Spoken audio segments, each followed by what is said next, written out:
یہ پیدا ہوتا ہے کہ یہ نظام بدلا کیسے، یہ نظام خراب کیسے ہوا۔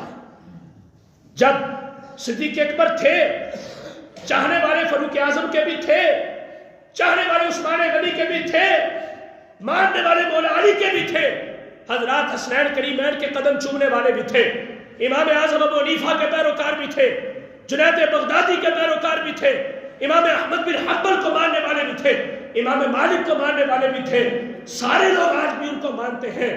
لیکن یہ پھر نظام بدلا کیسے، یہ کیوں تبدیل ہوا، یہ کیا ہوا؟ تو میں نے ابتدا میں تمہید میں یہ بات عرض کی تھی، وقت ٹھیک ٹھاک چل رہا تھا، نظام بھی ٹھیک تھا، رب کی رحمتیں بھی متوجہ تھیں، برس رہی تھی، لوگوں کو حصے مل رہے تھے، لوگ پرسکون زندگی گزار رہے تھے، لیکن وقت نے انگڑائی لی۔ مسلمان نفسانی خواہشات کی وجہ سے انگریز کے نیچے چلے گئے، انگریز اوپر آ گیا، اس نے ناشکری کرنی شروع کر دی، رب کی نعمتوں کے خلاف ورزی شروع کر دی، اللہ کے نظام کو چھوڑا، اللہ کے فرامین کو چھوڑا، مصطفیٰ کی اطاعت کو ترک کر دیا۔ اللہ نے جس قرآن میں فرمایا من یطع الرسول فقد اطاع اللہ، لوگوں جس نے اللہ کے رسول کی اطاعت کی اس نے میری اطاعت کی، ومن تولی فما ارسلناک علیہم حفیظا، اور جس نے اللہ کے رسول کی اطاعت سے منہ پھیر لیا، یاد رکھنا اس کا محافظ کوئی نہیں بن سکے گا، اس کو کوئی نہیں بچا سکے گا اللہ کے عذاب سے۔ جس نے اطاعت رسول کو چھوڑا، کیونکہ وہ بظاہر اطاعت رسول کو چھوڑ رہا ہے لیکن در حقیقت اطاعت خدا کو چھوڑ رہا ہے۔ یہ نظام کائنات اس ایک رب کا بنایا ہوا ہے، اس نے لوگوں کو دستور دیا، اس نے نظام چلانے کا طریقہ دیا، لیکن کیا ہوا؟ ایک بستی کا اللہ نے ذکر قرآن پاک میں کیا، اس وقت کی بات ہے، وہ مکہ کے نام سے تھی، آج میں پاکستان کے نام سے اس کا جو ہے وہ اعلان کرتا ہوں۔ اللہ نے پارہ نمبر 14 میں ارشاد فرمایا ضرب اللہ مثلا قریۃ کانت آمنۃ مطمئنۃ یأتیہا رزقها رغدا من کل مکان فکفرت بانعم اللہ فاذاقها اللہ لباس الجوع والخوف بما كانوا یصنعون۔ اللہ تعالیٰ فرماتا ہے آؤ لوگو میں تمہیں ایک بستی کی مثال دیتا ہوں، وہ بستی کیسی تھی؟ کانت آمنۃ مطمئنہ، اس بستی میں بڑا سکون تھا، بڑا اطمینان تھا، کسی چور اچکے کا کوئی خطرہ نہیں تھا، کسی ظالم کی کوئی حکومت نہیں تھی، کوئی شرعام کسی کو قتل نہیں کر رہا تھا، کسی حبا کی بیٹی کی عزت نہیں لوٹ رہی تھی، سارے لوگ اپنے دروازے کھلے چھوڑ کے رات کی تاریکی میں پرسکون سو رہے تھے۔ آخرکار کیا ہوا؟ اللہ تعالیٰ فرماتا ہے سکون میں نے دیا تھا، میری نعمت تھی، عزتیں میں نے بچائی تھی، میری نعمت تھی، میں نے لوگوں کو قرار دیا تھا، میری نعمت تھی، انصاف کا نظام دیا تھا، میری نعمت تھی۔ ان کو چاہیے تھا کہ شکر ادا کرتے، ان کو چاہیے تھا مجھے یاد کرتے، ان کو چاہیے تھا میری بارگاہ میں اپنے سر کو ہر آن چکا کے رکھتے، لیکن انہوں نے کیا کیا؟ اللہ تعالیٰ فرماتا ہے فَكَفَرَتْ بِأَنْعُمِ اللَّهِ، میری نعمتوں سے ناشکری کرنا شروع ہو گئے، ناشکری کرنا شروع ہو گئے، اپنے سے اوپر کو دیکھنے لگے، غریب امیر کو دیکھنے لگا، خادم چودھری کو دیکھنے لگا، اور عام شہری وزیر اعظم M L A M P A کو دیکھنے لگا، چھوٹی گاڑی والا بڑی گاڑی والے کو دیکھنے لگا، تھوڑے کاروبار والا بڑے کاروبار والے کو دیکھنے لگا۔ فَكَفَرَتْ بِأَنْعُمِ اللَّهِ، اس بستی کے لوگوں نے میری نعمتوں کی خلاف ورزی کی، انہوں نے چھوڑا اسے، حالانکہ میں نے کیا کیا تھا؟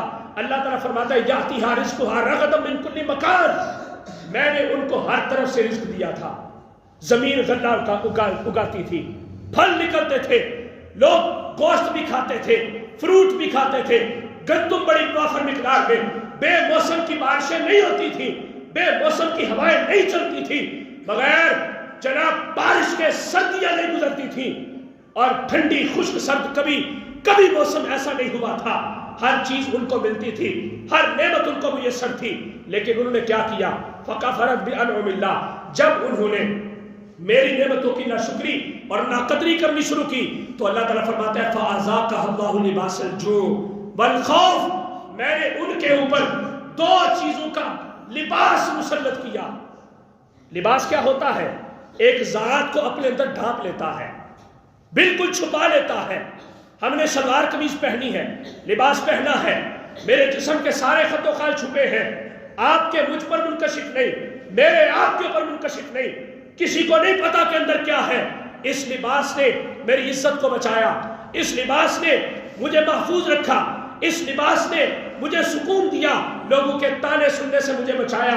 اللہ تعالیٰ فرماتا ہے اسی طرح ہم نے اس بستی کے لوگوں کے اوپر دو قسم کے لباس مسلط کر دیے کہ پورے کا پورا جسم، سر کے بالوں سے لے کے پاؤں کے ناخن تک، سارے کا سارا جسم ایک ایک بال اس لباس کے سائے کے نیچے آ گیا۔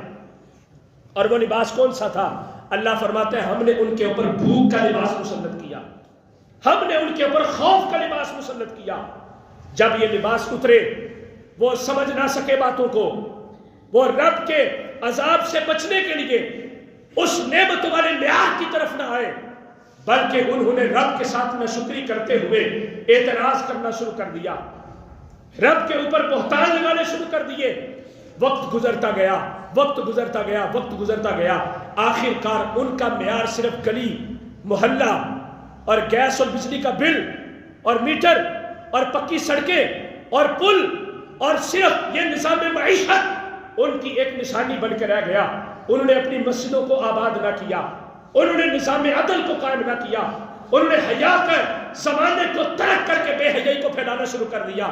اللہ تعالیٰ فرماتا ہے پھر رہے ایسے ہی، رہے خوف میں، ان کے اوپر مسلط رہے گا، وہ کبھی بھی ان سے چھوٹے گا نہیں۔ جیسے کتنے لمبے عرصے سے یہ چیزیں ہم پر مسلط ہو رہی تھیں، آج اگر ہم کوشش کرنا شروع کریں، ایک طویل وقت گزر جائے گا، پھر ان چیزوں کے اثرات ہم سے اتریں گے، پھر کہیں ہم جو ہے وہ اس نظام سے بری ہو سکیں گے۔ لیکن اس کے لیے میرے دوستوں، میرے بھائیوں، میرے بزرگوں، برادری کا نام ووٹ نہیں ہے، یا ووٹ برادری کے لیے نہیں، ووٹ سلام دعا کے لیے نہیں، ووٹ جو ہے وہ صرف اپنے تعلق کی بنیاد کے اوپر نہیں، بلکہ ووٹ اگر ہونا چاہیے تو نظام مصطفیٰ کے اوپر ہونا چاہیے۔ میں کسی بھی پارٹی کی حمایت نہیں کرتا، مجھے کسی سے کوئی غرض نہیں ہے، لیکن میں اتنی بات ضرور کر رہا ہوں، جس بندے کے نام کے اوپر ٹھپا لگا رہے ہو، یہ دیکھ لینا کہ وہ اور اس کی پارٹی تمہیں کیا دے رہی ہے اور آگے کیا دے گی۔ پیچھے جو کچھ ہو چکا ہو چکا، آج ہی آنکھیں کھول لیں، آج دیکھ لیں، لیکن کیا ہے؟ سونا جنگل رات اندھیری، چھائی بدلی کالی ہے، سونے والوں جاگتے رہنا، چوروں کی رکھوالی ہے، آنکھ سے کاجل صاف چرا لے، یا وہ چور بلا کے ہیں، تیری گٹھڑی تاکی ہے اور تو نے نیند نکالی ہے۔ ہم کس طرف جائیں، کس کو دیکھیں، ہم کس سے بات کریں، ہم کس کے سامنے اپنی التجا کو رکھیں؟ کوئی بھی نہیں سنتا۔ سارے ایک ہی بات کہتے ہیں، جن لوگوں نے پچھلے 76 سالوں سے ہمیں انصاف نہیں دیا، جن لوگوں نے پچھلے ایک طویل عرصے سے ہم لوگوں کو سکون نہیں دیا، وہ ان آنے والے 5 سالوں کے اندر ہمیں کیا دے سکتے ہیں؟ سوچیں ان ساری باتوں کو۔ یہ نظام الٹ ہے سارے کا سارا، یہ سیدھا نہیں ہے۔ اللہ کے قرآن کو تھامے، مصطفیٰ کے فرمان کو تھامے، روایات میں نے آپ کے سامنے پیش کی، عدل و انصاف کا نظام ہونا چاہیے۔ آخری حدیث پاک ہے، حضرت ابو ہریرہ فرماتے ہیں میرے مصطفیٰ نے مجھے آواز دی، فرمایا یا ابا ہریرہ سنو۔ میں نے عرض کیا لبیک یا رسول اللہ صلی اللہ علیہ وسلم، حضور خادم حاضر ہے۔ میرے مصطفیٰ نے فرمایا عدل ساعت افضل من عبادت 60 سنہ۔ حضور نے فرمایا کہ عدل کا ایک لمحہ، عدل کرنے کا ایک لمحہ 60 سال کی عبادت سے زیادہ افضل ہے۔ عدل کرنا، انصاف کرنا، مگر افسوس ہے حکومت کو چھوڑو، پارلیمنٹ کو چھوڑو، اسمبلیوں کو چھوڑو، اپنے گلی محلے میں دیکھ لو انصاف کرتے ہو؟ آپس میں دیکھ لو، بھائیوں کے اندر ناانصافی، باپ اور بیٹے کے اندر عدل کا نظام نہیں ہے، ماں اپنی بیٹی کے اوپر خوش نہیں، بیٹی اپنی ماں کے اوپر خوش نہیں ہے، ہر بندہ ایک دوسرے کی جڑیں کاٹنے کی طرف لگا ہوا ہے۔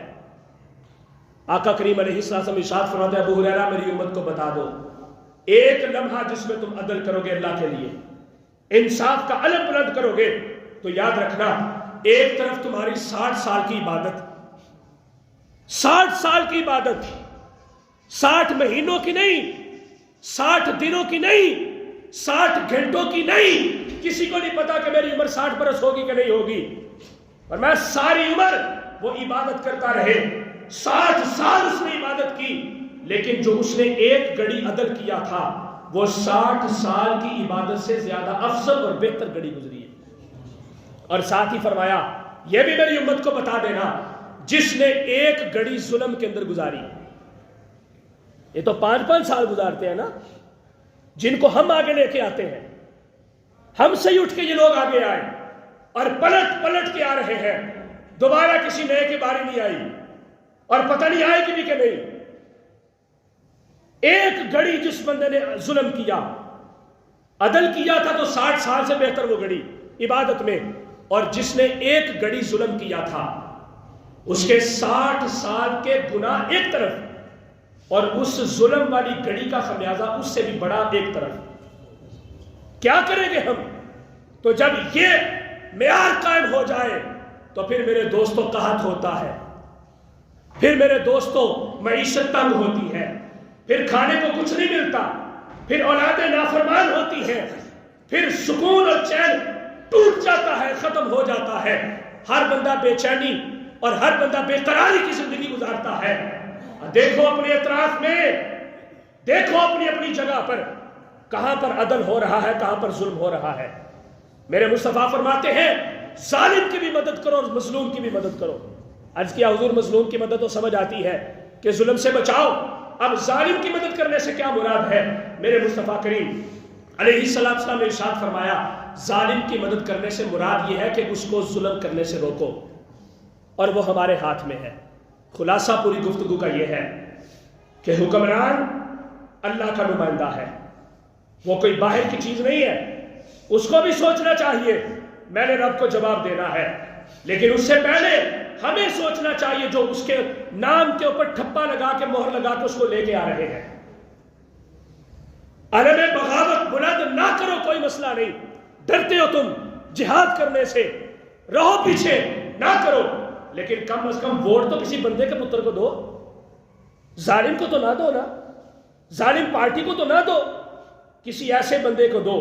کسی کی حمایت میں نہیں کر رہا، آپ کی آنکھیں کھلی ہیں، اچھے برے کے اندر فرق آپ جانتے ہیں۔ ہم ایک نماز کے لیے مولوی کے اوپر اعتبار کر لیتے ہیں، لیکن حکومت کے لیے مولوی کے اوپر اعتبار کیوں نہیں کرتے؟ کیا ابو بکر صدیق مولوی نہیں تھے؟ کیا فاروق اعظم مولوی نہیں تھے؟ کوئی ایسا بندہ تلاش کرے جو واقعی حقدار ہو ہمارا امیر بننے کا، لیکن مجھے اس دنیا میں کوئی نظر نہیں آتا۔ کہاں چلے گئے وہ لوگ جو ڈرتے تھے اللہ کے خوف سے، ساری رات رب کو یاد کرتے رہتے تھے، آنکھوں سے آنسو جاری رہتے تھے؟ بات طویل ہو رہی ہے لیکن لمحہ فکریہ ہے دوستو، میرے بزرگوں، میرے بھائیوں، یہ صرف آپ کے ہاتھ کے اندر ہے، آپ کے اختیار میں ہے۔ بندوں کو تیار کریں، اپنے بچوں کو سکھائیں نظام عدل کیا ہوتا ہے، اپنی اولادوں کے اندر یہ چیز پیدا کریں کہ ان کو پتا ہو کہ ہم نے تعاونوا علی البر کا مصداق بننا ہے، ولا تعاونوا علی الاثم والعدوان والا کام ہم نے نہیں کرنا۔ ہم نے کسی کی گناہ میں مدد نہیں کرنی، ہم نے معصیت میں کسی کی گواہی نہیں دینی، بلکہ ہم نے پرہیزگاری، تقوی، رب کی یاد، اس کے خوف اور اس کی رحمت کے سائے کے اندر رہنے والے لوگوں کے بارے میں گواہی دینی ہے۔ ان کو ہم نے آگے لے کے آنا ہے تاکہ جس ظلم کی چکی میں ہم پس رہے ہیں وہ ظلم کے پہاڑ ہم سے دور ہو جائیں اور رب کی رحمت کی بارش ہمارے پر موسلادھار برسنا شروع ہو جائے۔